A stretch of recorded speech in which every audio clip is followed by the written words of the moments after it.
social media platforms, YouTube, TikTok, Twitch, our Facebook fan page, of course, the FMAM dial, and the Occupy Democrats Network. I ask all of you, if you're a fan of this show, you want to support what we do here, then go on Occupy Democrats and click that subscribe button there. It's only $5 a month, a cup of coffee, and you're going to get extra content from yours truly. So please do that if you can. We appreciate it, and we have a big show lined up for you today.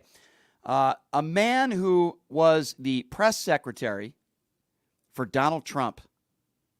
Yes, that's right. Anthony Scaramucci, the Mooch himself, who now says that he will do everything in his power to make sure Donald Trump is not reelected and does not get back into the White House. He's going to be joining us here at the bottom of the hour. He's going to talk to us a little bit about that and why he's supporting Joe Biden. So really looking forward to talking to him. The faces of the Republican Party, ladies and gentlemen, as I wake up this morning, Donald Trump is on the stand. And the judge in the E. Jean Carroll case says that Mr. Trump inserted his fingers into the private area of E. Jean Carroll. And this is the front runner and the face of the Republican Party. So for all you evangelical Christians out there, you're supporting a liable rapist. And while all this stuff is going on, Peter Navarro was just sentenced to 4 months in jail. Yes, that's right, ladies and gentlemen, for contempt of Congress after defying a subpoena related to the congressional investigation into January 6th. In fact, the judge overseeing the case said, I guess what bothers me ultimately is that here we are after a year and a half plus, and you still want to suggest to me that this is a political prosecution. Sounds exactly like Donald Trump, doesn't it? I'm the victim. It's political prosecution. It's the Democrats. It's the Joe Biden DOJ. When everything was Navarro's doing himself because he refused to testify. Why? Because he certainly had something to do with what took place on that day on January 6th. And now somebody else who wears the Donald Trump knee pads is going to go to jail. I don't care how many times, he appeals this. Navarro is going to spend some time in jail, just like Michael Cohen did and all these other people, convicted felons like the Roger Stones out there who Donald Trump had to pardon. And by the way, it's exactly why George Santos, who was supposed to be on this show this week, canceled on me.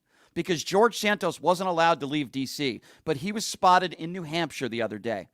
What was he doing there? Well, he wants a pardon from Donald Trump, and he's begging that Donald Trump, if elected or reelected, will pardon him, because George Santos is another one that is going to jail. The faces of the Republican Party going to jail. Yes, that's right, ladies and gentlemen. And speaking of the faces of the Republican Party, Charlie Kirk is one of the big talking heads of the Republican Party. Charlie Kirk, as I've said it before and I've said it again, Mr. GED Charlie Kirk, who has no education, who is a blatant racist. I say it time and time again, and people tell me, Brian, what are you talking about? Where's your evidence that Charlie Kirk is a racist? Well, he proved it once again yesterday on his stupid podcast. Here is Charlie Kirk on his own podcast explaining why he would be so uncomfortable to see a black person as a pilot flying a plane that he was in. And that's why I think this United story and the DEI story hits so hard, because we've all been in the back of a plane when the turbulence hits, or when you're flying through a storm and you're like, I'm so glad I saw the guy with the right stuff and the square jaw get into the cockpit before we took off, and I feel better now thinking about that. No, I mean, like, you want to go thought crime? Like, I'm sorry, if I see a black pilot, I'm going to be like, boy, I hope he's qualified. Well, that's the you wouldn't have done that. You wouldn't have. You wouldn't have done that before. That's not an immediate. No, you wouldn't have done that before. That's not who I am. That's not what I believe. It is the reality the left has created. It is the reality the left has created. That's not who I am. Charlie Kirk just said if he sees a black pilot, the first thing that would enter his mind is, geez, he might not be qualified. That is the definition of racism. Does any normal human being think like that? Now, I know if you ask Charlie Kirk, what he would say is, well, that's what the Democrats are doing, because they're just hiring people in positions just because they're black and they may not be qualified. Absurd and ridiculous. The idea that you could be that stupid, the idea that you could be that ignorant and be that much of a racist turd, that you would think that airlines out there are hiring pilots that might not be qualified to fly a plane because they're black. The idea that anybody could just think like that is mesmerizing to me. Charlie Kirk proving again in real time that he is a blatant racist, and he is one of the biggest talking heads, media personalities, for lack of a better term, of the Republican Party. Imagine if a Democrat said something like that. Imagine if a big media personality on the left made a statement like that. Sean Hannity would be leading with it. Laura Ingraham would be leading with it. Charlie Kirk seems to get a pass from the right. The guy who is in the forefront of the organization Turning Point, which is, by the way, a joke of an organization, is telling everybody. Imagine what he says behind closed doors, in private, when in public, on a podcast, in front of a microphone, says that every time he sees a black pilot, the first thing that enters his mind would be, boy, that guy might not be qualified because he's black. Oh, why? Oh, because of the Democrats. Can you get any more ignorant, ladies and gentlemen, than Charlie Kirk? It's just absolutely disgusting and despicable. Oh, but it doesn't end there, ladies and gentlemen. While their go-to guy, the orange turd, took the stand today, and the judge reiterating the sexual assault and the rape that he committed, and Charlie Kirk, a talking head, is talking about how he doesn't trust black pilots because they might not be qualified. And while Peter Navarro just was sentenced to 4 months in jail, Arizona Republican Party Chair Jeff DeWitt, who's another idiot, was caught on a secret recording trying to bribe Kari Lake to not run for Senate. Too bad she didn't accept. And Donald Trump, just in New Hampshire, celebrating his victory. And I want you to hear this audio, because it's audio of somebody in the crowd chanting out a QAnon slogan of a group that's deemed a domestic terror threat, while Donald Trump is smiling. He's smiling and nodding. And then he promises to release people who engaged in domestic terror on January 6th. Have a listen to this. Where we go, what we go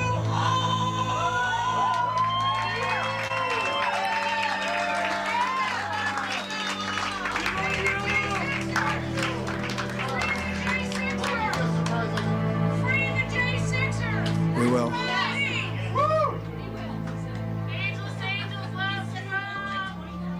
Unbelievable. Where we go one, we go all. A QAnon slogan, a domestic terror threat group, and Trump is nodding and smiling, and then some moron MAGA buffoon, deplorable, release the January 6th. Boy, I thought this was the law and order party, ladies and gentlemen.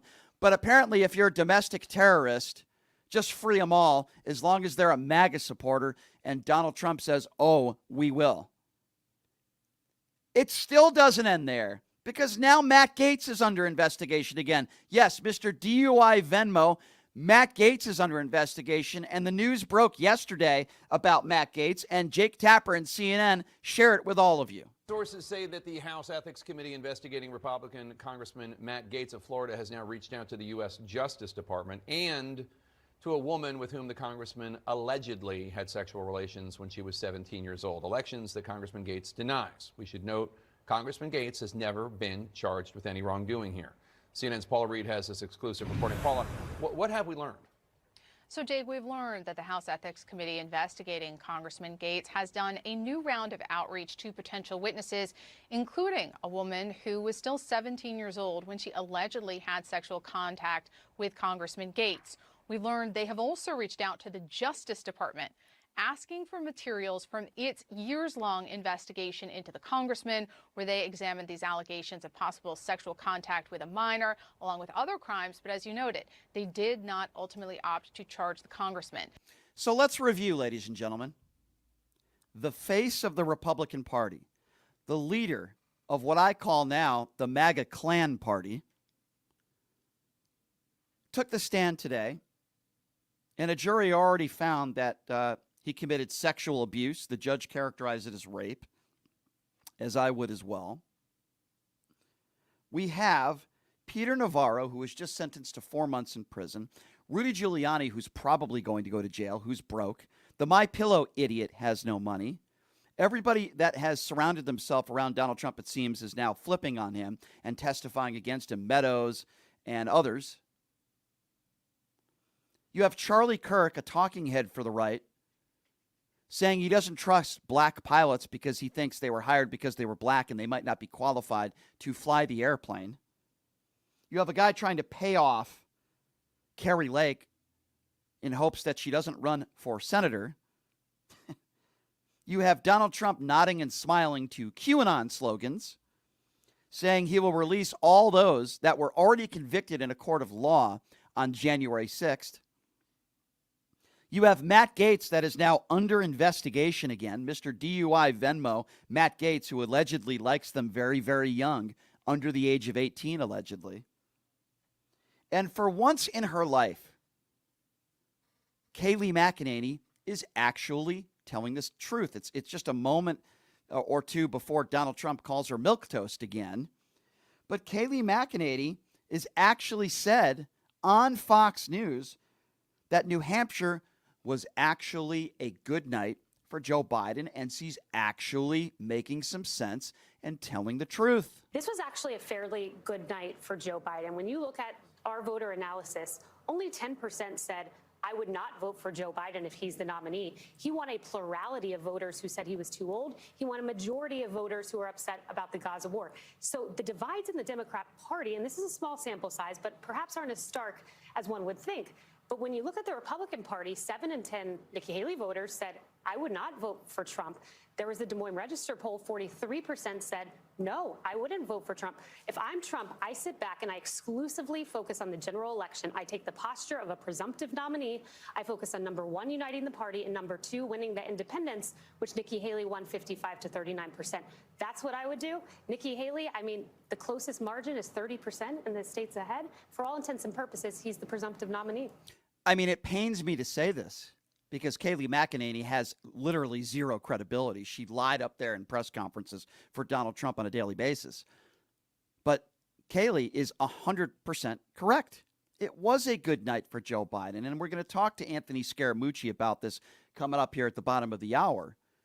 You cannot lead me to believe that moderate Republicans, independents like myself, are going to be voting for Donald Trump. And those that didn't vote for Donald Trump in 2020 are all of a sudden going to be saying, you know what? I don't think I'm going to vote for Joe Biden. I think I'm going to vote for Donald Trump. It ain't going to happen. And Ron DeSantis is echoing that same sentiment, that Republicans should be worried because there's a lot of moderates and a lot of independents and even Nikki Haley people that will not vote for Donald Trump. That's a problem for the Republican Party. You know what else is a problem for the Republican Party? The noisemakers. Three-toe, Marjorie Taylor Greene. Yes, she was asked yesterday about those Nikki Haley supporters that are turning on Donald Trump. This, in a nutshell, ladies and gentlemen, is one of the main reasons why the Republicans almost never win the popular vote. Listen to Marjorie Taylor Greene and what she said about these Nikki Haley supporters. This is a true change for the Republican Party. It says that not only do we support President Trump, we support his policies. And any Republican that isn't willing to adapt these policies, we are completely eradicating from the party. So it's up to Nikki Haley what she does. Listen to what Marjorie Taylor Greene said. It's alienating their own people, their own voters. It's the same reason why Carrie Lake didn't win the governorship, thank God, out of Arizona. Do you remember when she offended those John McCain supporters? Marjorie Taylor Greene is doing the exact same thing to the Nikki Haley supporters. There is a large percentage of the Nikki Haley supporters that will not vote for Donald Trump, and Donald Trump continues his hate rhetoric against them. This is what happens. I'm going to open up the phone lines here before Anthony Scaramucci joins us in about 15 minutes, and I want to ask you all this question. Whether you're a Democrat or a Republican, what do you make about the Republican Party, the faces of the party today, the legal troubles that they are facing? Donald Trump, according to the judge, a rapist, a jury finding sexual abuse. You have Matt Gaetz that is under investigation for possibly having sex with an underage girl. Charlie Kirk saying he doesn't trust a black person flying a plane because he feels like they might not be trained enough. Number to call, 702-221-7283. We'll take a few phone calls here before we get to Anthony Scaramucci coming up here in about 10, 15 minutes. Again, that number to call if you'd like to be a part of the conversation, 702-221-7283. Let's start off with Jeff. Jeff is first up on Pushing the Limits. Hello, Jeff. Doing good, Jeff. Thanks for calling in. What's on your mind? Well, you remember me. I'm the teacher dude I talked to a few weeks ago. And I'm calling to get your impressions on Jon Stewart coming back to the Daily Show. I posted on my Facebook page, Jon Stewart, TDS, and everybody, well, not everybody, a lot of people are thinking, TDS, that's Trump derangement syndrome. No, you morons. It's the Daily Show. Well, you know what? When somebody, I like Jon Stewart. I think he's a very talented guy, very intelligent, and it's done some good for a lot of people. In regards to Trump derangement syndrome, because I would like to address that, when people say I have Trump derangement syndrome, I say they have TFS, Trump fellatio syndrome. In fact, I think the ones that are, they wear the MAGA clothes, and when Donald Trump said, if I shoot somebody on Fifth Avenue, they would still vote for me, those are the people that are in a cult, and those are the people that have Trump derangement syndrome, not somebody like me that separates fact from fiction, not somebody like me that will call out the obvious, what a despicable human being Donald Trump is, not, somebody like me who just gives you the facts on the economy, not fiction. I mean, we had a guy on yesterday who does a conservative talk show, and I gave him all the facts on the economy, and his response to me was, well, that's not what people are feeling. Well, you know what? I know a lot of people that walk on a sidewalk, and they don't believe the earth is round. They believe the earth is flat, too. That's what they feel. So is that what we should go by, what we feel? It's the facts. And while there are people out there that are struggling, the fact of the matter is that NASDAQ is at all-time highs. The fact of the matter is that unemployment rate is at an all-time low. It's been in over 50 years.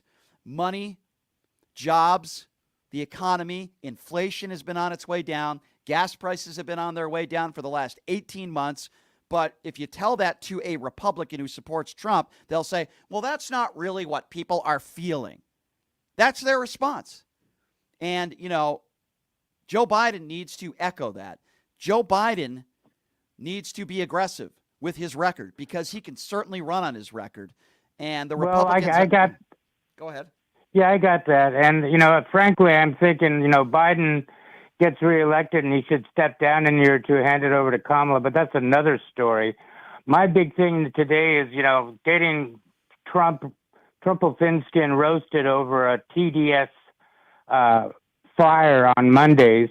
Yeah. Getting Mooch to go on the show. And actually, I want to just let one other personality in your ear, Randy Rainbow. You familiar? I am not. No, I'm not. I don't know who that is. Dude, go to YouTube, or he's on Facebook too, and look up Randy Rainbow. I will look him up. This guy I will do that. He is a parodist. Is that a word? He does these hilarious parodies. He is totally eviscerated Trump-Finskin a number of times. And check it, dude. I will. I will check it out. I'll shut up and let you go. Give me 10 more seconds. Sure. He's running for president only so he'll get more YouTube hits. I'm trying to be his vice president. He's coming to Portland on February 2nd. If anybody, you look me up on Facebook, Jeff Cooper. I'll say this in closing. Thank you. I gave you 15 seconds, and that's about 12 seconds longer than Stormy Daniels and Donald Trump lasted in the bedroom. So I appreciate the call. Thank you so much. Thank you, sir. 702-221-7283 is the number to call.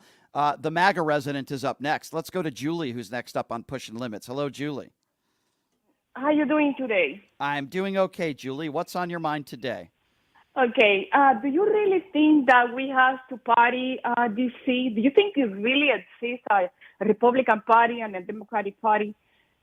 I'm sorry. What's your question? Repeat. Do you think that there is a Republican Party? Do you believe that there is a Republican Party? Because I am a Trump supporter, but I don't believe that we have a Republican Party. Okay, well, I don't know what you. Illusion. I don't know that's what. An illusion of choice. I don't know what you mean by that. I don't know. That is the only uniparty. There's a Republican chair. There are R's. I don't understand your question. There are R's. In my opinion. What are you talking about? In my opinion, there is no Republican Party. It's a uniparty. The Klan is it a Klan party? It's What an is illusion. it? Okay, do you remember George Carlin, the comedian? Yeah, I'm still confused and baffled by your question. Confused. Yeah, well, what do you mean? Of course, there's a Republican Party. There's a Republican Party and there's a Democrat Party. There is no Republican Party. I There is no Republican Party. That's an illusion. Well, it's a MAGA party. You're right. choice. You're right. It is an illusion. No. Most It's an illusion of choice. We have Okay. a unity party in this country. Okay, Both parties are working for the World Economic Forum Nazi clause. In case you don't know. All right. Well, let me ask you a question, Julie. Since you're Julie, when was the last time you voted for a Democrat? I never vote for the Democrat. Okay, so you only vote one side of the aisle your whole life, and you're the one that's calling in preaching that we really don't have a Republican Party. The only Democrat that I like, is Robert Kennedy. Oh, so you like it? And the Democrat. By the way, Robert Kennedy was The assassinated. Democrat. Okay, hold on. Julie, hang on. First of all, Robert Kennedy was assassinated many years ago. You're talking about Robert Kennedy Jr., number one. And number two, I got to be honest with you, I am so shocked that a staunch right-wing MAGA supporter would also, the only Democrat they like is a conspiracy theorist in Robert F. Kennedy. You're not alone, because Steve Bannon and the racist Charlie Kirk would agree with you, because they like Robert F. Kennedy Jr. as well. So I am just shocked that a MAGA supporter would support Robert F. Kennedy Jr. Let me ask you a question, Julie, since you asked me one, and yes, I do believe there's a Republican Party. What do you make of the fact today, speaking of the Republican Party, that your leader, the man as a woman, Julie, I'm asking a question now, okay? The man that you support is a liable rapist, Charlie Kirk making racist statements about black pilots, Peter Navarro just sentenced to 4 months in jail, the Arizona Republican Party chair trying to pay off Carrie Lake so she doesn't run. What do you make of that? And Matt Gaetz now under investigation. What do you make of those people, Julie? Is it all George Soros? Okay. Let me speak. Okay, allow me to speak and don't disconnect the call. I asked you a question. I'm waiting for an answer. Okay, I'm not going over the same thing with the rapists and the sexual abuse. We went over that, okay? We went over that. We went over it? So I'm not going to repeat myself. Oh, so you don't want to know about You don't want to talk about it. Okay. Charlie Kirk. So do you want my opinion on Charlie Kirk? Charlie Kirk has an opinion. Oh, okay. I have to respect his opinion. Okay, so let me ask you a question, Julie. You have to so if I said all Donald Trump supporters are racist and bigots, would you respect my opinion? If I said an entire race of people were not qualified to be pilots, would you respect that opinion, Julie? Guess what, Julie? The difference between the difference between you and me is that let me speak. The difference let me speak. Let me speak. When you tell me that you respect a racist, that is who Charlie Kirk is. When you say on these airwaves that you respect somebody's opinion, when they see a black person as a pilot, they question whether that person is qualified, and you tell me that you respect that person's opinion, then you're probably a racist also. You never allow me to speak. I just shut up and I allowed you to speak. Let me ask you this question. Oh, wow. I can't wait. I can't wait. Yeah, I can't wait. Do you choose your doctor based on race and ethnicity, or you go by review what is best for you? Okay, I'll answer your question. Do you think airlines hire people that are not trained to fly planes, but they hire people because of the color of their skin, Julie? Is that what you think? They have been caught on camera saying that we don't need to hire white people. Okay, first of all, Julie, I want you to pay attention to the question, because clearly you're not. Oh, no. No. Yes. Do you think that airlines are hiring black people to fly their planes that are not qualified to fly their planes? Do you think they would put all people in jeopardy? Answer the question. They were caught saying do all right. not hire First of all, they were not caught. When you say they, you are lying. That is number one. They were not caught, and there is no evidence to prove in any way, shape, or form that the airlines are hiring people that are not qualified to fly their planes because they happen to be black. And the fact of the matter is that you would, in a way, defend Charlie Kirk's statement says a lot about you. What did we learn in this MAGA phone call? That we have a MAGA supporter, a MAGA cultist that is defending racist comments that Charlie Kirk made. We also have learned that a MAGA cultist, the only Democrat that she likes, is conspiracy theorist himself, Robert F. Kennedy Jr. Folks, you cannot make this stuff up. You just can't. So here's what we are going to do. We're going to take a break. And when we come back, the Mooch himself, Anthony Scaramucci, is going to be joining us. I will ask him about Charlie Kirk's comments. I will ask him about Donald Trump on the witness stand. I will ask him why he's supporting Joe Biden. I will ask him about Peter Navarro. We're going to ask the Mooch all these questions coming up next. So you're going to want to stick around. We'll be back in about 90 seconds. You're listening to Pushing Limits right here on KSHP.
All right, welcome back. It is Pushing the Limits on a Thursday. Thank you so much for joining us. Wow, what a very busy news day. Donald Trump on the stand in this E. Jean Carroll case. We got Peter Navarro, who was just sentenced to 4 months in jail. Matt Gaetz under investigation again.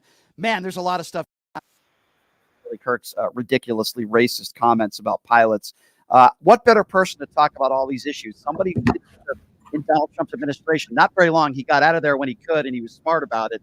I got fired, Brian. Don't be too nice, Brian. It is always a pleasure to be joined by the Mooch himself, Anthony Scaramucci, who joins us right now. Anthony, always a pleasure to see you, my friend. I appreciate the time. How you doing, sir?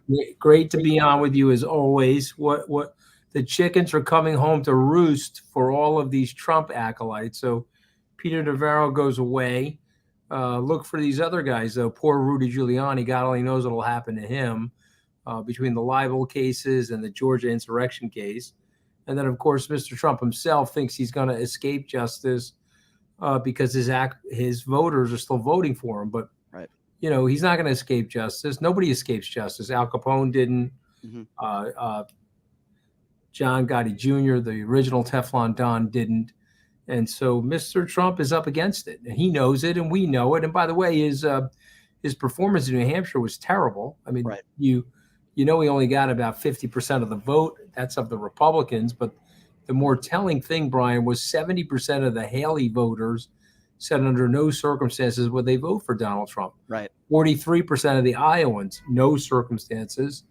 If you really study presidential electoral politics, you need the crossover voter from the opponent that you vanquished. Joe Biden got them from Buttigieg. He got them from Senator Warren.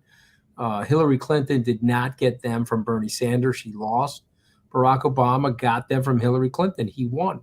Donald Trump is not going to get that voter. That voter he has exiled due to his criminal behavior. And Mooch, you're right. And I know Ron DeSantis sort of, and I know we're both not big fans of Ron DeSantis, that's for sure. But Ron DeSantis has kind of echoed what you're saying. Let me ask you this. Now, I know you pretty well. You've been doing this show for a while, but you've made some national headlines. Maybe people that don't know you so well, and you've been public about this. You've said, listen, I'll do whatever it takes to make sure Donald Trump doesn't get back into the White House, and you've put your support behind Joe Biden. Can you explain to the listeners why?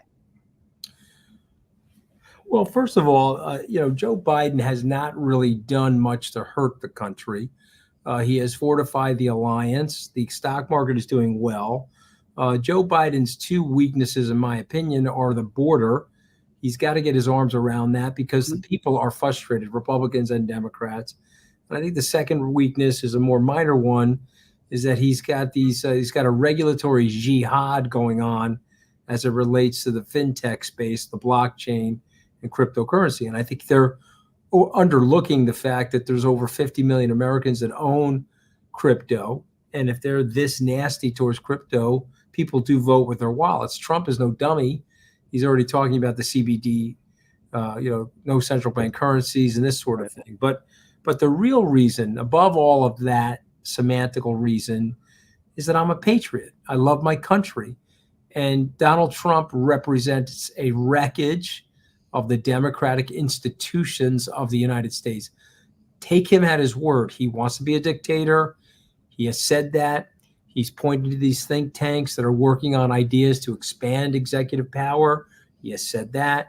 He says he wants to use the Department of Justice to openly and actively persecute his political adversaries. He's called for the shutdown of media networks that don't share his opinion politically of different things. Right. So this is radicalism in the United States. What made the Shapiro family and the Scaramucci family successful in the United States is a flat system, right? A decentralized form of government. There's no aristocracy here. There's no autocracy. And we've all benefited from this. And this great American experiment, which has done reasonably to very well over 250 years, is because we have separations in power. The separations of power clauses in the U.S. Constitution protect us. And here's two things that I've learned in my 60 years on planet Earth. Number one, we do not do well with power. I don't care who you are. You get power. It goes to your head. You act like a complete idiot. And men more than women, by the way. And then number two, we don't do that well with money. We have a tendency to go crazy with the money. So the founders understood this stuff and they flattened the system. Trump is the first person since Jefferson Davis. And just to remind everybody who Jefferson Davis was, he was the president of the Confederacy. Right. He is the first person since Jefferson Davis that wants to challenge the institutions of what America stands for. And, we got a lot of hypocrisy going because the Supreme Court could put him down in a moment. Sure. He has met the test for the 14th Amendment to be banned from the presidential ballot. Right. These hypocrites at the Supreme Court are supposed originalists, where they're supposed to originally interpret the Constitution as conservatives.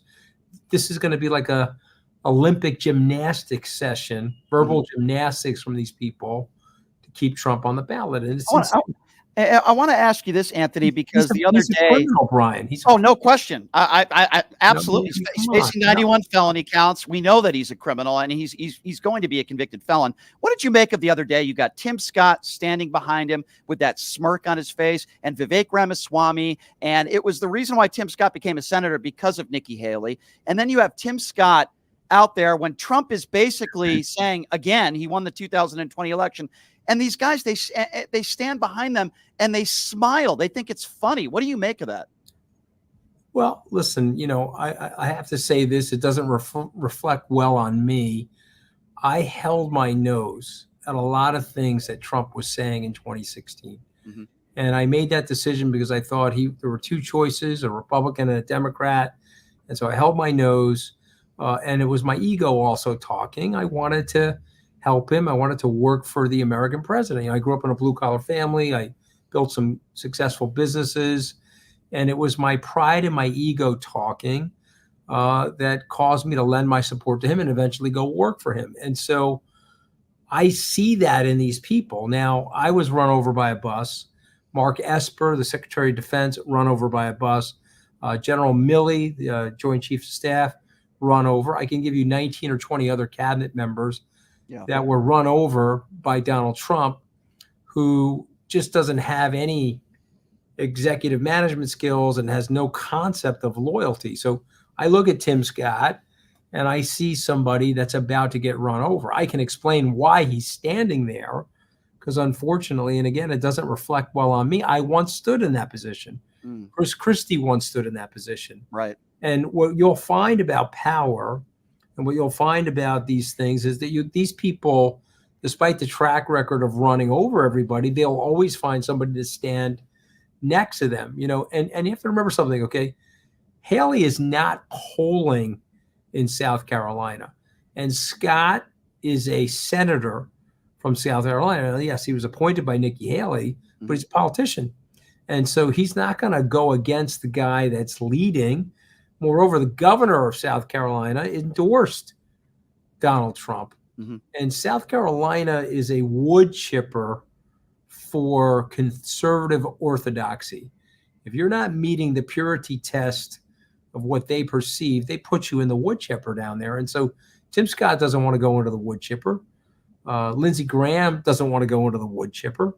You know, and so these people, they know that Trump is a disgusting guy. I was with Tim Scott at Mitt Romney's event in Park City, Utah, a year and a half ago, and he was waxing about the disaster that is Donald Trump. Now he's standing behind him with that goofy grin. So if you don't take that as evidence of why the American people are so cynical about their politicians, I mean, it's prima facie. You know, Mooch, speaking of the Republican Party, you know, you got, as we mentioned, Navarro going to jail for 4 months. You got Donald Trump on the stand earlier today for what would be perceived as certainly sexual abuse, and the judge labeled it as rape. You got one of the biggest talking heads of the Republican Party, which is Charlie Kirk, saying he doesn't trust black people flying his plane because they might not be qualified. You've got Matt Gaetz that's under investigation again. I mean, to me, the far right MAGA Republicans, they're in shambles right now. I mean, what do you make of? But they're also hypocrites. I mean, look, they're also hypocrites. You know, so so first of all, I think what Charlie is saying is insane. But again, I want to explain it to your listeners and viewers because they need to understand the insanity. That is red meat for the people that Charlie is trying to curry favor in front of. You know, the DEI movement, which has gone a little sideways, is being blown to pieces by guys like Charlie Kirk because he wants to say that it's reverse racism and that a black person in that role isn't qualified to be the pilot. They got the job because they're black, and that it's a form of tokenism. Okay. And that is literally red meat for his base. Now, that is obviously a disgusting thing to say. It's a racist thing to say, and it's racially charged. But he's also going to point out to people that the affirmative action, the school admissions process has been rebuked by the Supreme Court. And, you know, the national pastime, Brian, isn't baseball. It's hypocrisy because those elite universities for years, if your grandpop or your dad went to that elite university and your family gave money to that elite university, guess what? You ended up going to that elite university. You didn't have to have the highest IQ. You ended up getting in there. Yeah. And so the notion that we tried to even the playing field with affirmative action was a sign of American fairness. So this is why Charlie Kirk is out to lunch. But, let me just finish because what these guys do, they take a kernel of truth and they spin it up into this big milkshake frap and they get their constituents to drink this garbage. Right. But the kernel of truth is there have been a few cases, okay, just like there are dunces in legacies that get into Harvard, they're complete dunces. There have been a few cases where through good intentions, employment or activity like that hasn't worked. And he's wrong. You know, you need that diversity, you need that equity and inclusion. Not only does it make the society fairer, but it creates much broader American dream-like opportunity in the country. And that's exactly what we want. We want a larger aspirational laboratory for the United States. Yeah, I agree. So Mooch, if you're just joining us, Anthony Scaramucci. Mooch, two-part question. Who do you think Donald Trump chooses as his vice president, and who do you think he should choose as his vice president? All right, well, he's definitely not choosing Nikki Haley, so we'll rule her out. There's no chance he goes with DeSantis. I'm going to say Ben Carson is the guy that he ends up choosing. But it might be Elise Stefanik, but I think it's going to be Ben Carson. And he's going to choose somebody that's pliant to him. He's going to choose somebody that has never offended him. He's going to choose somebody that he's not worried about. And weirdly, Mike Pence was a good choice for Trump because, the fight started after the fact, but during the fact, Mike Pence was extremely loyal to him and extremely pliant, and he wasn't looking to showboat or outshine Mr. Trump. And so those are the qualifications. It's loyalty and downplaying their role and staying out of his way. It's a one-man Trump show. All power and all prestige and all accolades go to me. If you get on the stage for a second, I'm going to shoot you with a ray gun. That's Donald Trump. Yeah, no, you're absolutely right. It seems to me like you're one of the few people that surrounded yourself around Donald Trump that didn't go to jail. You're not a convicted felon. You didn't have to be pardoned. You didn't file for bankruptcy. I mean, what do you make of literally all these people that surrounded themselves with Donald Trump, the Rudy Giuliani's of the world, Meadows and all Sidney, all these people, practically Michael Cohen, that are either convicted felons or they, like I said, they filed for bankruptcy. I mean, he's a cancer, isn't he? He is. He has a tendency to eat your soul. He's somebody that can ruin your life. And he's also somebody that is a goalpost mover. So, Brian, if you're loyal to me, you'll do X. Brian goes out and does X. Okay, that's great, Brian, but you did X, but now let's move it over to Y. And then let's move it over to Z and then double A. And before you know it, Brian is out here breaking laws and Brian's out here doing things that he shouldn't be doing. Okay. Mm-hmm. And not you, Brian, God forbid. But the point I'm making is that, Rudy did that for him. Michael Cohen did that for him. Meadows is going to get off only because he's going to be the chief witness against them. But he's right in there with him, which is why he's so important to the case. And I'll just point out to your viewers and listeners, Mark Meadows is a white Southerner who was the head of the Freedom Caucus, and he was the former chief of staff. He's the chief witness on the insurrection case. It's not a Soros-appointed, democratically, politically inspired DA. This is a person, the call's coming from inside the house, Brian.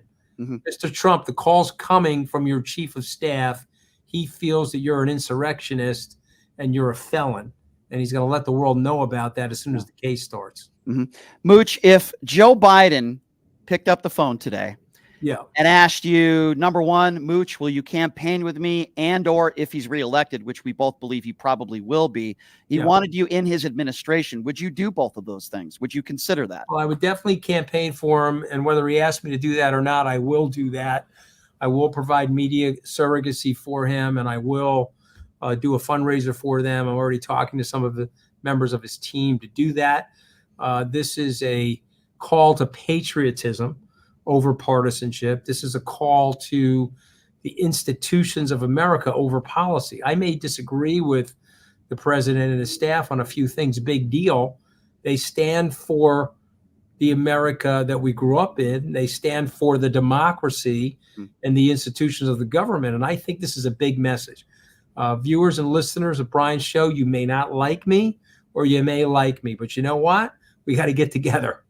We got to row the boat. We got to row the boat in the same. I'm sorry, I worked for Mr. Trump at one point in my life, but the flip side of it is whatever pain it's caused me, it's given me this opportunity to have a platform and a profile to describe his malfeasance and describe his malevolent behavior. And so I would ask everybody to please, let's put aside our differences, whatever they may be. We have to row the boat together. And so, yes, I would campaign for him and raise money for him and give him money. Going to work for him, I got to be honest with you, my wife hates this stuff. And I will tell you this is like a little bit of a joke. I always tease and say my wife hates Trump almost as much as Melania hates him. And that's like way the hell up here.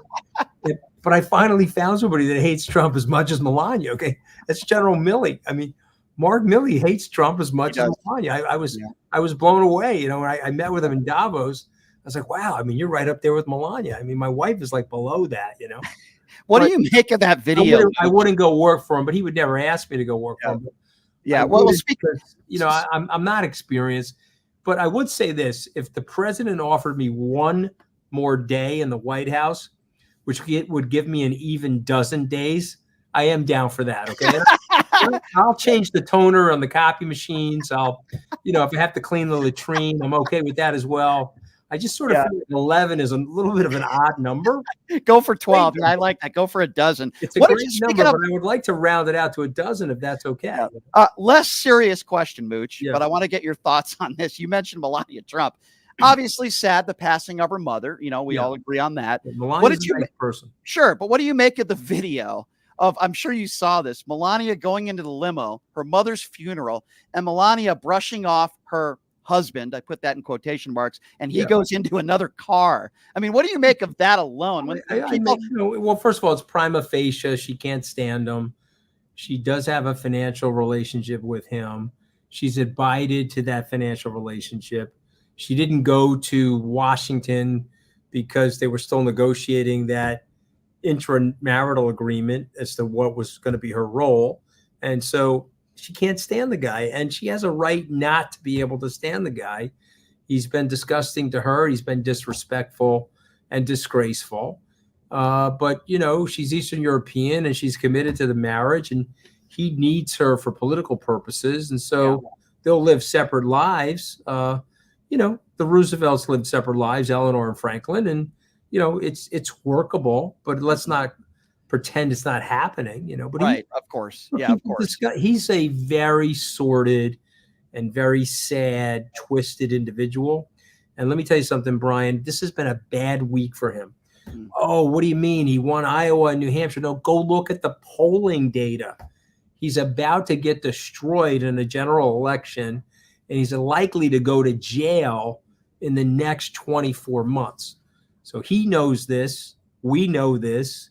And I know the personality quite well. He is bumming right now.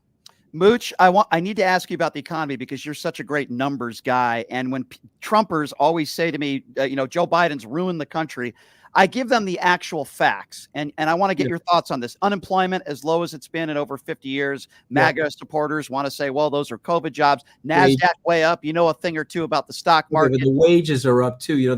Wages are up. Yeah. Inflation's coming down, but the wages are up because supply chain's reconnecting. But people are bringing home more take-home pay. The energy prices are lowering.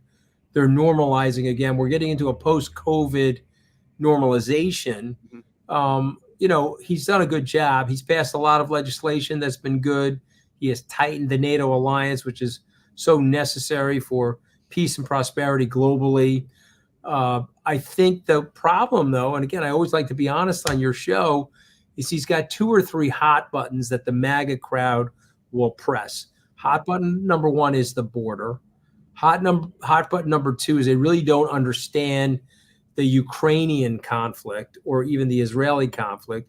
The president has done a masterful job on both of those conflicts, and I think his administration has to do a better job of just explaining it to people. But he's got to fix the border. He's got a disaster going on at the border.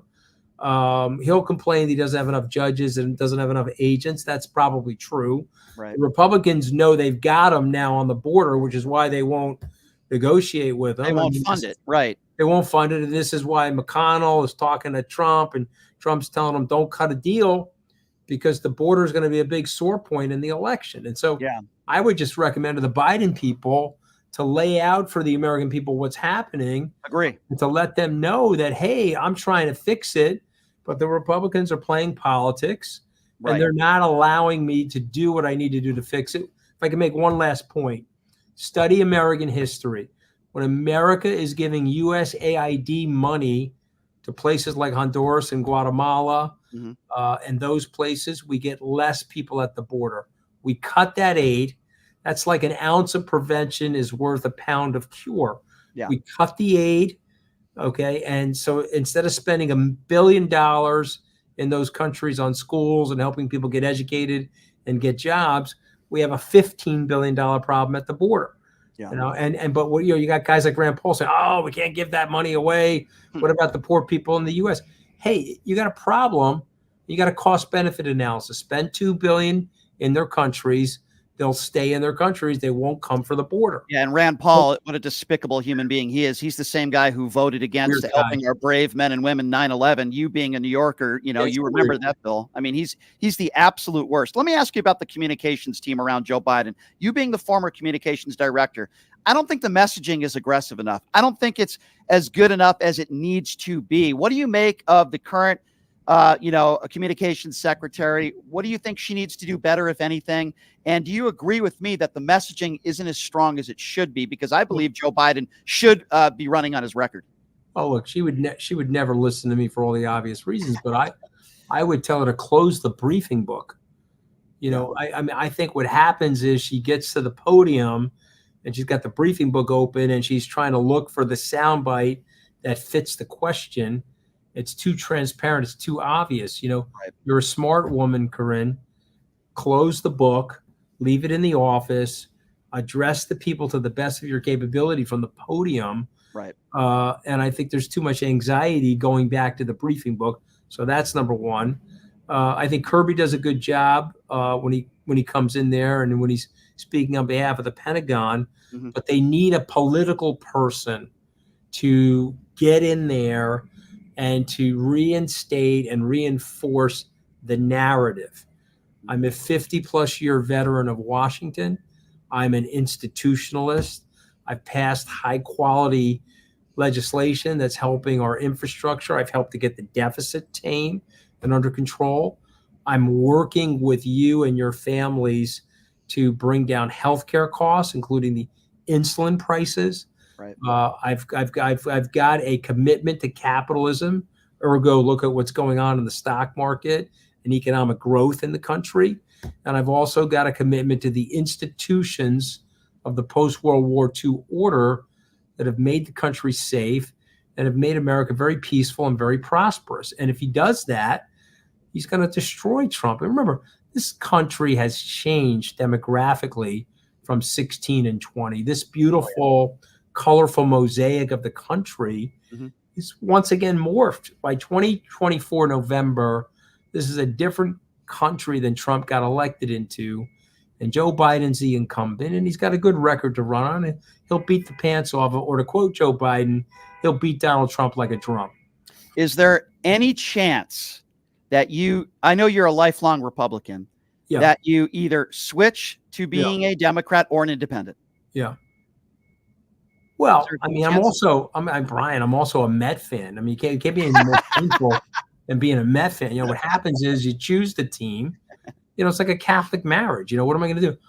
I would change, but I can't change because I have to hope that we can reform that party or whatever the center-right party is for the United States is a better version than the wrecking crew and the wreckage that we now have. Mm-hmm. You see what I mean? So I would change, but then you can't reform it. If I say I switch out of that party, I get it. How are we going to make the party?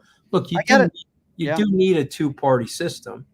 You do. You can't have one party because that leads to tremendous amounts of corruption. I get it. I totally get it. I'm not changing, but boy, Tim Scott, we are going to have to create like a Hall of Fame of hypocrites. We're going to make bronze plaques for all these guys. It's just disgusting. I like that. A Hall of Fame of well, there's plenty of hypocrites on the far right. I always end the interview with you by saying this. I know you're not running for office, but if you did, I don't care what it was for, I would vote for you in a heartbeat. We need more Republicans like you in this country. First of all, it's sweet of you to say that, okay? And I've said this to you before, and I'll say it to your viewers and listeners. I'm running for re-election of my marriage, okay? I'm just trying to stay married, okay? And my wife has like a castration policy, you know? I mean, the bad things can happen, you know? You marry Italian women, now I'm going to get in trouble with some of your viewers. You got to sleep with one eye open, man. Mooch, you know, you sent me a video. I believe it was your daughter. She's quite the musician. Oh, thank you. Yes. And I know you're going to be coming out to Vegas here at some point in the near future. I would love to have both of you in studio. Your beautiful daughter is extremely talented. I listened to some of her music. Yeah, she's played Christine in Phantom of the Opera in Europe. She's been Andrea Bocelli's soprano accompaniment. She's doing quite well with her career. That's awesome. Yeah, I'm not surprised. Nice person on top of all that. So this nice. I have 5 kids, 4 of which are sons. So who do you think my Oh, wow. favorite is? Daddy's little girl. My 4 sons know that Well, every day. I would They get riled up about it. Love to have both of you in studio. It'd be an honor. Whenever you come out to Vegas, hit me up and let me know. Anthony, I always appreciate it when you take the time to do this show. Great, and the great viewers pleasure love to you be as on. well. So thank Great you. pleasure to be on. God bless. Happy New Year. I know it's a little Thanks, late Mooch. to say that, but Oh, that's okay. I hope it's off to a good start. Thanks, God Mooch. bless. Be safe. Have a good week. I appreciate you. You too, Anthony, thank you. Anthony Scaramucci, everybody, the Mooch. I love this guy. I really do. I always have. And by the way, his daughter is extremely talented, really good musician. He sent me some of her music. She's really good. We need more Republicans like Anthony Scaramucci. I agree. He is a patriot. He's doing the right thing. And I probably, Mooch is a moderate Republican. I wouldn't characterize him anywhere near like a Liz Cheney on policy stuff. But like Liz Cheney, like Mitt Romney, like Adam Kinzinger, Republicans with decency, the Mooch, and Chris Christie, I'll put him in that category as well, and Joe Walsh, who does this show all the time. These are Republicans who are decent, good Americans. They're not perfect. I'm not perfect. And once in their lifetime, some of them, they supported Donald Trump. Anthony Scaramucci worked for Donald Trump, even though it was only 11 days. But he got out of there. And these are decent, good people. And these types of good Republicans need to get together with Democrats and make sure, and that's what the Mooch is doing, and I respect the hell out of him for this, doing everything he can, as he said, to make sure that Donald Trump doesn't get back into the White House. And I love him for doing that. And I respect the fact that he's going to remain a Republican. And he makes a very good point. How are we going to get the Republican Party back towards the middle and get out of this MAGA era that we are in right now? If I switch over, I can't help that anymore. The Mooch is a great guy. And quite frankly, Donald Trump would have been much better off if he stayed as the communications director and he did those press conferences. Kayleigh McEnany is an absolute joke. Sarah Huckabee Sanders is just a horrific human being. Terrible people that lied every single day up on that podium. And I am so glad that there are Republicans out there like Anthony Scaramucci that is willing to tell the truth at any cost. And I respect the hell out of him for it. And please go on his Twitter page and tell him that. Here's what we're going to do. We are going to take a quick break, and then I'll open up the phone calls. I know I only took a few earlier, and I'm getting some messages from people on my phone right now. Open up the phone lines again. Your thoughts on that interview with Anthony Scaramucci. I really enjoy talking to him, and he's been doing my show for years, and I love the guy to death. Number to call if you want to be a part of the show, 702-221-7283. And again, that number if you want to be a part of the show. Your thoughts on that interview with the Mooch, Anthony Scaramucci, who says he's going to do everything in his power to make sure Trump doesn't get back into the White House. 702-221-7283. Quick break. We'll be back right after this. It's Pushing the Limits.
All right, welcome back. It is Pushing the Limits on a Thursday. Thank you so much for joining us. Tomorrow on the program, we're going to have some more special guests. A man who is represented from a media standpoint, George Santos and Jenna Ellis, among some other high dignitaries, will be joining us in studio tomorrow. And, of course, we'll be covering all the breaking news that we're covering right now. Donald Trump was on the witness stand today in the E. Jean Carroll case. Theatrics as usual for Trump, where his deplorable lawyer referred to him in court as the president, Donald Trump, and then the judge said, no, it's Donald J. Trump. It's just crazy stuff. While we're covering that, Peter Navarro has been sentenced to 4 months in prison. What a shocker that another idiot that has worked in the Donald Trump administration and that has brown-nosed him for years now is also going to jail. Charlie Kirk with his racist remarks. We asked the Mooch about that, saying if there's a black person that's a pilot that you wonder if they're actually qualified to fly a plane. You can't really get more racist than that. And all this going on while Matt Gaetz is under investigation. Again, Mr. Venmo DUI Matt Gaetz is under investigation. And we're also learning that Arizona Republican Party Chair Jeff DeWitt tried to pay off Carrie Lake so that she didn't run for Senate. I mean, there is so much drama within the Republican Party right now with the MAGA Republicans. It's crazy. We're taking your phone calls. We'll do a few calls here at 702-221-7283. And again, that number, if you would like to be a part of the conversation, it's 702-221-7283. 702-221-SAVE. Your thoughts on that interview we just did 30 minutes with Anthony Scaramucci. Really smart guy, and love picking his brain on everything going on in the world. Let's start off here with Carl. Carl, what's going on, man? Yeah, hey, Brian, buddy. I'm sorry I don't have the intellectual values that Julie has, but I'll try to make up for that somehow. Did you hear the news about Kirk? You were mentioning about Charlie Kirk? A friend of his. Yeah, a friend of his heard him. He called for a cab, and when it got to his home, he looked. He said, "I'm not taking that cab. There's a black driver in it." You didn't hear that, did you? Carl, that's funny, but you know what? Might be true, because what does it say, Carl? Let's be honest here. Charlie Kirk to Republicans is like, I don't know, Rachel Maddow to Democrats. Charlie Kirk to Republicans, is like a Rachel Maddow. And can you imagine if a Rachel Maddow, who, by the way, I don't watch her show a lot. I'm not a huge fan of Rachel Maddow, but can you imagine if Rachel Maddow made a comment like that? Like, she's going on a plane, and when she goes on a plane and sees a black person, the first thing that enters her mind is, boy, that person might not be qualified. Republicans would have heyday with that, even though many of them would probably agree with her. Charlie Kirk is one of the loud mouthpieces of the Republican Party. Can you be any more blatantly racist than that? Well, not only that, but Maddow would probably be taking a release from her job. Yeah. At her station, probably. Yeah. But obviously, he won't be, obviously. And one other thing, too, real quick about the economy. They're always complaining about the economy on the extreme right. Well, the Dow is at the highest it's ever been in the history of the stock market. Yeah. And people who have 401ks and whatever are doing very well. Mm-hmm. And it's such a ridiculous thing. They keep picking on this guy. But when Trump when he first got in to office, you can remember when he said the crowd size of his inauguration was the largest in history. Well, it was proven to be the smallest. Yeah, that's a lie. That's a lie. Yeah, they put in the picture they showed of him on television of his inauguration. They actually filled in artificial people to make it look big. Well, that's all that Donald. Every word that comes out of this guy's mouth is a lie. Carl, it's good to hear from you. I do appreciate the call, sir. Thank you so much. Take care. Take care. You too. So listen, ladies and gentlemen, it's quite clear. You can't, and I'm speaking to Republicans right now. I know Democrats do not support Donald Trump. I get it. Most independents don't support Trump either. I'm talking to staunch Republicans right now. You can't use the excuse, I just like his policies anymore. You can't do that. First of all, the proof is in the pudding. The policies of Joe Biden have gotten us out of this nightmare that Donald Trump left us in. And I'm talking about the economy. And the stats prove it. And I just talked to the Mooch about that, who concurs. You can't use the excuse anymore that, oh, I like his policies. He cares about the border. This is exactly what the judge in the E. Jean Carroll case said earlier today. And I can't go word for word because it's too graphic. Judge Kaplan said, quote, the jury found that Mr. Trump inserted his fingers into her and that Ms. Carroll did not make up her claim. In a courtroom, a jury decided that Donald Trump is a sexual abuser. We're not talking about you MAGA Republicans out there that say, oh, Joe Biden's the pedophile. He sniffs little girls' hair. You can't look me in the eye and tell me that you're supporting Donald Trump because you like his policies anymore. Guess what? That doesn't work anymore. It doesn't work. And the party that you are in, and many of you refuse to call out these people, Matt Gaetz, who allegedly had sex with an underage girl who is under investigation again, Peter Navarro, who has been sentenced to 4 months behind bars, Rudy Giuliani, who is a disgrace, Donald Trump's former attorney, Michael Cohen, who went to jail, Roger Stone, who Donald Trump had to pardon, and Mark Meadows, and Sidney Powell, and all these people, Jenna Ellis, all these people that worked around Donald Trump. Jared Kushner, who received $2.1 billion from the Saudis, and his own daughter, who received in excess of $600 million when her father was in office, a part of Donald Trump's administration. All this criminality and this behavior, and even the other day, after Donald Trump won in New Hampshire, going after Nikki Haley's looks, mocking the dress that she was wearing, lying about the 2020 election. This isn't about being a Republican or Democrat, or it shouldn't be. This shouldn't be about policies here or there that you might disagree with. It shouldn't be. This should be about human decency, right and wrong. What is beneath the presidency? Attacking Gold Star families, attacking Mexicans because of people where they're from, or telling people to go back to where they came from. Defending the Confederate flag when NASCAR banned the Confederate flag. Listen, the list goes on and on. You can't use the excuse anymore, Republicans, that I liked Donald Trump's policies and America was great when Donald Trump was in office. First of all, no, it wasn't. You know what was great? The economy that he took over. A guy by the name of Barack Obama who took over a horrendous economy, an economy that George W. Bush left him. And in 8 years, he turned it all around, and he left a really good economy to Donald Trump. How did Donald Trump leave off that economy after 4 years? How did that work out for the country? Don't tell me all these great things that Donald Trump did. How about the response to COVID, for starters? You can't use the excuse anymore, I like some of Donald Trump's policies.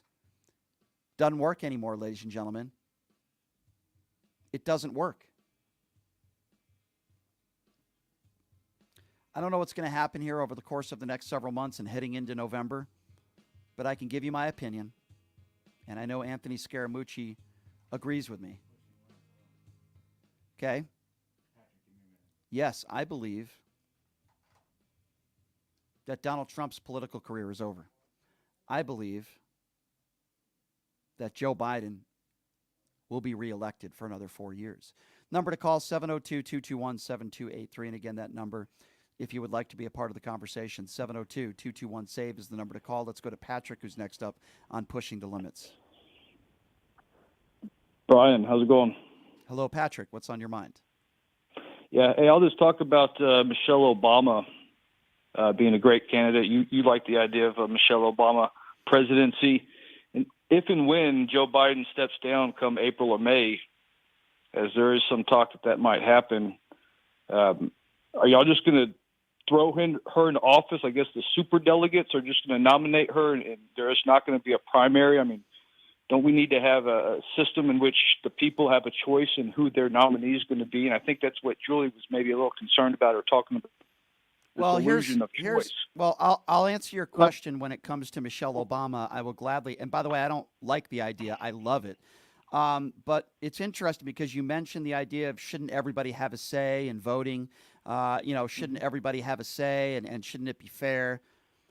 But your guy. The idea is the DNC and the RNC not picking and nominating our nominee like they did with Bernie Sanders and Hillary Clinton. Well, right? first of all, there's not one person that wouldn't want Michelle Obama to run that's a Democrat. I don't speak for all Democrats, but I guess I will here. But I do find it interesting, though, Patrick, that and I don't disagree with you, but I do find it interesting that all of a sudden you care about people's say. Yet you have a guy who you voted for twice, I would assume, who still says he won the 2020 election. We have a fake electorate scheme that hits home right here in Nevada. The head of the Republican chair, Mike McDonald, who I call Ronald McDonald, was indicted. We have fake electorate schemes all over this country at the hands of Donald Trump.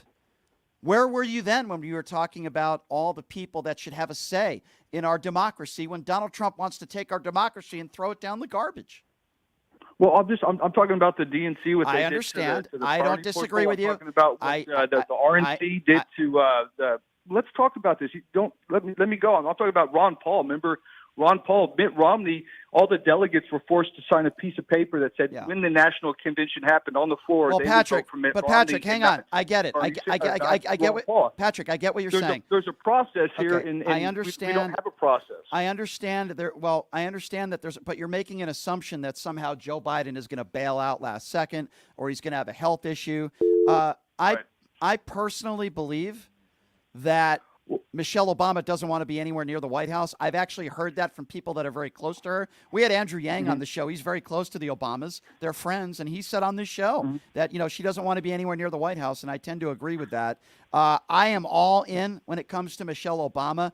I would be all for it, and I don't think there's any Democrat out there, including the Bidens, that would be against Michelle Obama running for office. So I don't think that would be an issue, and I think she would destroy Donald Trump, destroy him. So what are your thoughts on the superdelegates within the Democrat DNC primaries? Republicans don't have that. Are you think that's a good idea? Are you okay with that? I don't really care about the delegates. Right? I'll be honest with you. I care what the overwhelming majority of people want, and I think the overwhelming majority of people. But how do you, well, then you're against the superdelegate situation because the superdelegates supersede. It depends on the circumstance. The majority of voters in the primary. It depends on the circumstance. I'll tell you what I'm against. I'm against the Electoral College. I'm against fixing it for Republicans. If there was no Electoral College, a Republican would never see office as president. Okay. You know that, and I know that. Well, yeah. The people have not nominated the presidential candidate for either party. There has been a long time since we've had an actual vote on the floor where the process takes its place and it plays out like it's supposed to. I hear what you're saying. The DNC are very centralized. That's why Trump is really just a middle finger to the establishment of both sides. No, I disagree. He's not. I disagree with you. He's not a middle finger to the establishment. He's a middle finger to good, hardworking Americans in this country that aren't billionaires and millionaires. He's a middle finger to women. He's a middle finger to He's a middle finger to our justice system. I don't know why you're laughing. I can give you. I'm talking about how the MAGA people see it and how they perceive the whole scenario. Patrick, come on. Most of the MAGA people in this country see it as Donald Trump won the 2020 election. So I really don't care what most MAGA people think. Most MAGA people. He's not a Mitt Romney. Listen, he's not a John Patrick, McCain. He's not a Lindsey Graham or Mitch McConnell. Patrick, I'm being respectful, and I'm not going to assume that you're one of the MAGA cultists out there. I'm going to be respectful here. But most of the MAGA cultists out there think that drag queen reading is the biggest threat to our children, that Donald Trump won the 2020 election. They want to talk about Hunter Biden's laptop. They want to talk about critical race theory, but they have no solutions to the border, yet they want to blame Joe Biden for all our issues at the border. They have no understanding of the economy, yet they want to blame Joe Biden for your eggs being too much. They have no comprehension of how the economy works, how our justice system works, and they have no understanding of who the real person is, who is Donald Trump. So I'm not worried about delegates. All I can tell you is this. Joe Biden's going to defeat Donald Trump. But if Michelle Obama runs, Donald Trump won't have a chance in hell of winning. Does that make sense? I can't be more clear than that. Hey, I think she has a great chance of winning if she runs. But my question to you is shouldn't the process play out and they just don't appoint her as the next nominee for the Democrat Party? Well, we don't know that they would do that. We don't even know that they would do that. You're making a gross assumption, but I'm trying to answer your question to the best of my ability. How would it play out? how would it play out? I don't know What are how. your thoughts? I don't know. I'm not part of the Democrat Party. I'm not part of the DNC. You'll have to ask them. But I don't think I'll tell you how I think it's going to play out. Michelle Obama's not running. She doesn't want to be anywhere near the White House. I appreciate the call, by the way, Patrick. She doesn't want to be anywhere near the White House. And it's going to be Joe Biden who's going to be reelected. That's how I think it's going to play out, Patrick. Let's go to Henry. Henry's next on Pushing the Limits. Henry, put your radio down, my friend, so I can get you. We're on a little bit of a delay. Go ahead, Henry. Is that better? Yes, sir. Go right ahead. Hey, so I wanted to piggyback off what your guest Scaramucci was saying. Yep. I do believe people are going to vote with their wallet. Okay. What do you mean? Oh, come on. You know what I mean. No, I don't. I mean, tell me, Henry. I'm giving you the floor here. What do you mean people are? Be more specific, I guess. Well, maybe we should take some calls from some independents and see how they feel. Okay, well, I'm asking you because you called into the show. People are going to vote with their wallet. Be specific. What do you mean by that? Okay, I'm in the construction industry. Okay. I'm around 60, 80, 100 men a day. I go to meetings. We all talk about certain things, including politics. Okay. Inflation's up, no matter which way you want to look Actually, at it, no matter who you want to blame. inflation's been going down since Okay. 2020, so that's actually factually inaccurate. And you can tell do you order material? Do you order construction materials? Could care less. Facts of that? Yeah, actually, exactly. Actually, I Because you do. Actually, would you like to listen? I actually do have facts if you'd like to listen. Inflation was at a 9% high 2 years ago. It's now a little under 4%.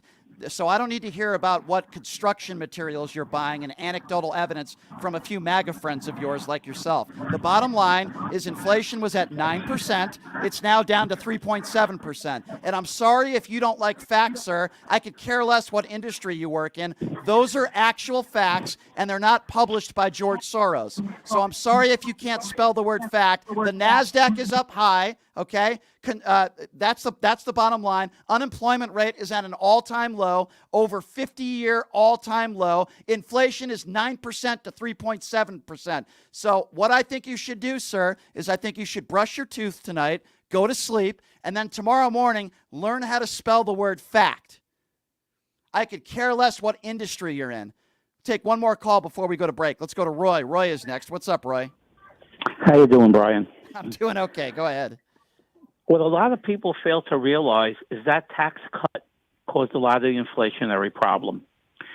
When large businesses all of a sudden are paying 21% instead of 35%, think about some of the big companies that make billions and billions of dollars. Yeah. Look at just ExxonMobil, for example. Yep. If they go and make $100 billion profit, okay, they're saving $140 million in taxes by that tax cut. And you've got all these companies doing the same thing. Mm-hmm. So what they're all doing is they say, hey, we got to keep raising prices because this ain't going to last forever. So they're taking advantage of it right now. That, along with the pandemic, which messed up the supply chain, screwed things up. But Roy, Roy, I get befuddled a little bit when somebody calls in and they want to make the claim that inflation is so high because I work in the construction industry and I have a few MAGA friends and I order, I don't know, bricks or concrete and they're high. So I'm going to make the claim that your inflation numbers aren't telling the truth. It's just, how do you have a conversation with somebody like that? There's no point in bothering because it's you can't change their mind. Yeah, it's absurd. I mean, you got to realize what you're dealing with. These people, and then you look at the Republican. First off, the whole primary scenario is a joke, number one. And all these idiot Republicans in Congress and the Senate who are supporting Donald Trump, this is why you have to have term limits. They're all afraid of losing their job. Roy, you can't stand the man. I'm on board with what you are saying 150%, my friend. Roy, I'm up against a break. I appreciate your call, my friend, and I agree with you 100%. Thank you, sir. All right. I lied. Let's take one more quick phone call before we go to break. Let's go to Lori. Lori's next. Hi, Lori. Hi, I'll be quick. Okay, thank you. Henry, today, the United States was just given an A+ economy rating. A+, with a footnote. The footnote said, this may be the best economy the United States of America has ever seen. But Lori, I work in the construction industry, and you don't order concrete like I do in bricks. And I have a few MAGA. Right, which is booming, though. Yeah, it's booming, I so know. of course the prices are going to go up. But Lori, corporate greed. I know, but Lori, a couple of my friends disagree with you that work in construction. You don't work in construction, so I must be right, and you must be wrong. Lori, I'm not making this up. This is the way this guy thinks. I mean, I know. It's but he absurd. They're so unintelligent that they don't realize that because of this boom, these people are out there and profiteering off of that boom by raising their prices astronomically because, hey, they can get away with it. I think the only boom was when Henry got hit in the head on the job, and I think he lost some brain cells. Lori, thank you for giving us actual facts, which I always appreciate, and I appreciate you calling in, Lori. Thank you so much. Thank you for the laugh. Thank you. Thank you. I appreciate it. Thank you, Lori. She's great. All right, so listen, ladies and gentlemen, if you're tuning into the show for the first time or you're a fan of the show, we're here Monday through Friday, noon to 2. Excuse me. Maybe you're watching on the Occupy Democrats feed. Click on that subscribe button on Occupy Democrats. It's a cup of coffee, $5 a month, and you get more content from yours truly. Extra stuff. We're going to do some stuff on Occupy tomorrow after the show. Please do that. You can also follow me on my socials, which is at PTL Radio Show on X, on TikTok, on YouTube. Subscribe for free there as well. Appreciate all of you. Tomorrow, a guy that has represented George Santos and Jenna Ellis. He's going to be joining us in studio. Oh, I'm going to have a lot of questions for him. He's also an author. He's going to be joining us in studio tomorrow, and we'll have all the latest, of course, on that. We're going to continue our show on the other side from a sports perspective with longtime NBA player and coach Paul McKeskey is going to be joining us in studio next. If you want to continue, watch on the AM/FM dial or on my personal YouTube page, which is at PTL Radio Show. Take a quick break. We'll be back right after this. You're listening to Pushing the Limits right here on KSHP.